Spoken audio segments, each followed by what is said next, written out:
Hello everyone, welcome back to my YouTube channel. So मेरे thumbnail से आप लोगों को पता चल ही गया होगा कि मेरा व्लॉग आज किसके ऊपर है। एंड आप सभी को ये भी पता होगा कि टाटा रतन जी अब हमारे बीच नहीं रहे हैं। तो गाइस, बचपन से ही हमने उनके बारे में पढ़ा है और सुना है कि वो किस तरह के इंसान रहे हैं। उनसे काफ़ी लोगों को बहुत कुछ इंस्पिरेशन मिली है, बेसिकली मुझे भी मिली है काफ़ी। और मेरे वो बहुत अच्छे आइडियल रहे हैं और रहेंगे हमेशा। एंड इंडिया उन्हीं की वजह से जाना जाता है और जाना जाएगा। उनकी सिंप्लिसिटी ही हमें उनकी तरफ अट्रैक्ट करती है और हमें उनसे काफ़ी कुछ सीखना भी चाहिए। उनके जैसा तो हम बन नहीं सकते 1% भी, बट हम ट्राई ज़रूर कर सकते हैं। और वो हमेशा हमारे दिल में रहे हैं।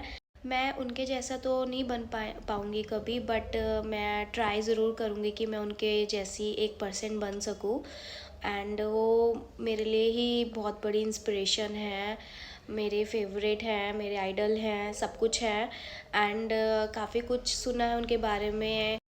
मैं एक बार मुंबई गई थी, तो जिस टैक्सी में मैं बैठी थी तो वो भैया भी उनकी बहुत तारीफ़ कर रहे थे कि वो बहुत अच्छे इंसान हैं, कितना डोनेट करते हैं, कितने लोगों का घर चल रहा है उनकी वजह से।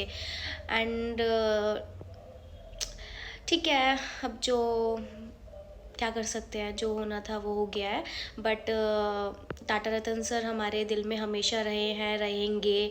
और इंडिया उन्हीं की वजह से जाना जाता है और उन्हीं की वजह से जाना जाएगा। सो हम सब आपको बहुत मिस करेंगे सर, और आप हमेशा हमारे दिल में रहेंगे। तो गाइस, मैंने ना काफ़ी टाइम पहले सोचा था कि मैं एक व्लॉग बनाऊं टाटा रतन सर की जर्नी के बारे में, बट नहीं बना पाई थी। बट कल रात को मुझे नींद ही नहीं आई, तो मैंने सोचा चलो एक व्लॉग ही बना लूं। एंड मैंने सुबह 6 बजे तक एक व्लॉग बनाया है, रेडी किया है, उनके बारे में सर्च किया है, जो जो मुझे पता है वो सब कुछ मैंने थोड़ा थोड़ा व्लॉग में डाला है। तो आप प्लीज़ ये व्लॉग पूरा एंड तक देखिएगा।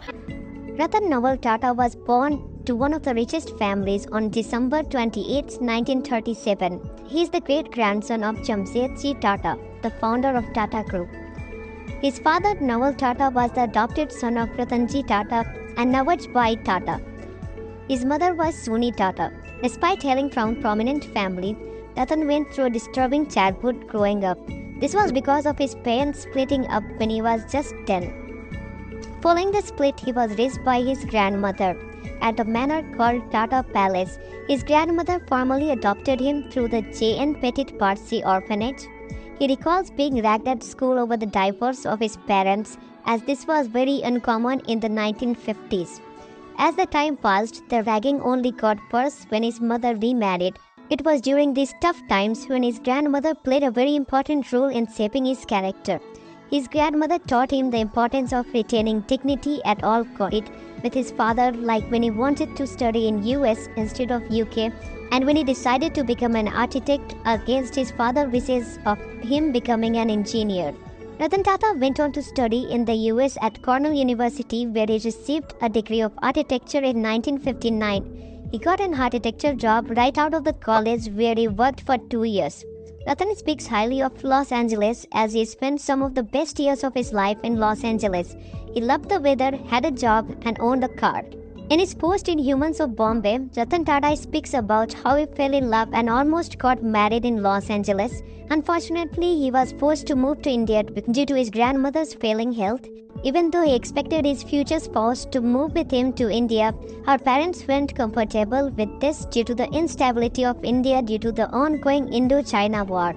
This meant the end of the relationship. In 1961, after returning to India, Ratan Tata joined the Tata Group. His first job involved working with the blue-collar employees at Tata Steel Limited in Jamshedpur. It was total waste of time. I shuffled around from department to department, but nobody actually told me what to do. I guess I was looked as a family member, so no one said anything. But I spent 6 months just trying to make myself look useful, Tata said. Ratan Tata worked as an apprentice on the shop floor, and his responsibilities included shoveling limestone and working with the finances. After gaining experience, Ratan Tata was promoted to management during the 1970s. He was made director and was tasked with leading National Radio and Electronics, NELCO. He was able to turn the company around, but the company eventually collapsed due to the economic slowdown. In 1977, he was tasked to turn around another troubled company, the Mumbai-based Impress Mills. He succeeded in doing so, but the refusal to add investment in the company and the Mumbai textile workers' strike led by Tata Samant eventually led to the closure in 1986. In 1991, the legendary chairman of Tata Sons, J.R.D. Tata, stepped down and named Ratan Tata as his successor. This came as a surprise not only to the management of the group but also to everyone outside the company, including the media. Few of the existing executives like Ruzi Modi of Tata Steel, Darbari Seth of Tata Tea and Tata Chemicals, Ajit Kedkar of Tata Hotels, and Nani Palkhiwala, director on the board of several Tata companies, who were expected to succeed J.R.D. Tata. They were already established names in the industry. This led to a bitter feud within the group. Modi even went on to openly voice his disagreement over Ratan. The media too went after Ratan Tata and branded him as the wrong choice and a result of nepotism. Unfortunately for Ratan Tata, he didn't possess the charisma of his predecessor, J.R.D. Tata. One of the first reforms Ratan Tata put in place was setting a retirement age. According to this policy, the retirement age for directors was set at 70 and senior executives at 65. This began replacing the staff with younger talents. Modi was sacked after a messy scrap. Seth and Kedkar retired over the years as they crossed the age limit, and Palkhiwala quit citing ill health. Once the succession issue was sorted, Ratan Tata could now focus on what was important, that is, leading the group. He convinced group companies to pay a royalty to Tata Sons for the use of the brand name and also made individual companies report operationally to the group office. Under him, the group exited businesses like cement, textile, and cosmetics, and it increased its focus on other industries such as software and telecommunication, finance, and retail. I don't believe in taking right decisions. I take decisions and then make them right. Ratan Tata. Ratan Tata has set out to re-establish the group's identity. For this, it was very important that he blended the organization together in a more cohesive way than it has been in the past, so that it could identify itself more as a group. This new identity couldn't have the same rusty image the company had over the years. Factors that helped here were the infusion of younger talent, which made way for the innovation and disinvestments from several companies. One of the Ratan Tata's biggest achievements would be of the role it played in the Indian automobile industry. The group has gone ahead to become one of the largest car companies in India.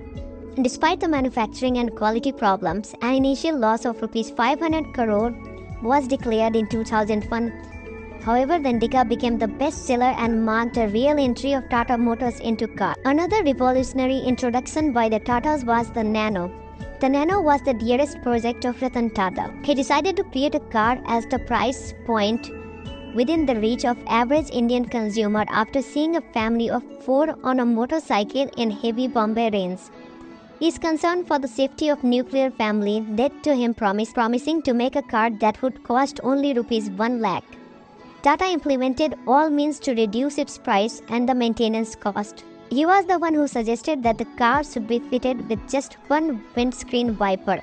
Despite these efforts at the time of the launch, the cost of the car was still higher, but since he has promised, he went ahead and delivered the promise of Rs 1 lakh car. Today, Ratan Tata also serves on the board of Fiat, Alcoa, Mitsubishi, and Rolls-Royce.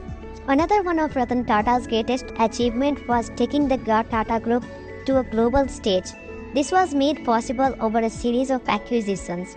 In 2000, the group acquired London-based Tetley Tea. In 2004, it purchased the truck manufacturing operations of South Korea's Daewoo Motors, and the Indian Hotels Company Limited took over the management of the Pierre in New York. Ratan Tata's biggest acquisition was the purchase of Anglo-Dutch steelmaker Corus Group in 2007. The company has since been renamed Tata Steel Europe. The acquisition of Corus, which was Europe's second largest steel maker, catapulted the company in becoming the world's 7th largest steel producer. Under Ratan Tata, TCS went public and Tata Motors was listed in the New York Stock Exchange, giving its international recognition. During the 21 years, he led the Tata Group revenues grew over 40 times and profit by over 50 times. Among many other honors accorded to him during his career, he was the recipient of two of the highest civilian awards of India, the Padma Vibhushan in 2008 and the Padma Bhushan in 2000. Ups and downs in life are very important to keep us going, because a straight line, even in the ECG, means we are not alive. Ratan Tata. In December 2012, Ratan Tata retired as a chairman of Tata Sons at an age of 75. Despite this, Tata has stated that never before he felt the urge to do more. He has now diverted his efforts toward philanthropic activities and continues to head the group's charitable trusts. Morgan Whitfield states that in hindsight, Ratan Tata's appointment in 1991 as the chairman was the best thing that could have happened to the Tata Group. तो guys मैंने छोटी छोटी clips Instagram से निकाली हैं उनके page से और उसका कैप्चर किया उनकी स्टोरी वगैरह का। तो आप देख सकते हैं कि Tata Ratan sir PAT lover मतलब कितने ज़्यादा थे। और एक चीज़ और न्यूज़ में मैंने सुना था कि ताज होटल में उन्होंने कभी भी मना नहीं किया है स्ट्रीट डॉग्स को आने में के अंदर आने के लिए या वहाँ पे सोने के लिए। उन्होंने बोल रखा है कि कोई मना नहीं करेगा। तो आप देख सकते हैं कि वो उनकी सिंप्लिसिटी एंड वो कितने बड़े पैट लवर्स थे, एनिमल लवर्स थे। एंड ये छोटी छोटी क्लिप्स मैंने डाली है, होप आपको अच्छी लगे।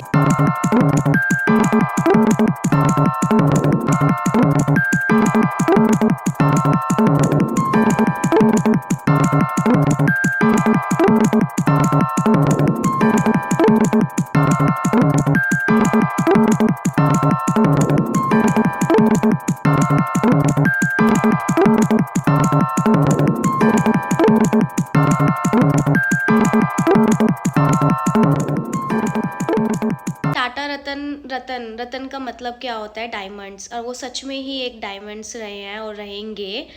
बहुत प्रीशियस हैं सर हमारे लिए। एंड उनके जैसा इंसान तो कोई हो ही नहीं सकता ज़िंदगी में कभी। मुझे नहीं लगता कोई बन पाएगा उनके जैसा। वो एक ही हैं, वो है ना, डायमंड एक ही होता है, रतन एक ही होता है, वो वही हैं और वही रहेंगे हमेशा। तो गाइस आज के व्लॉग में इतना ही, मिलते हैं नेक्स्ट व्लॉग में। तब तक के लिए आप भी अपना ध्यान रखिए। बाय।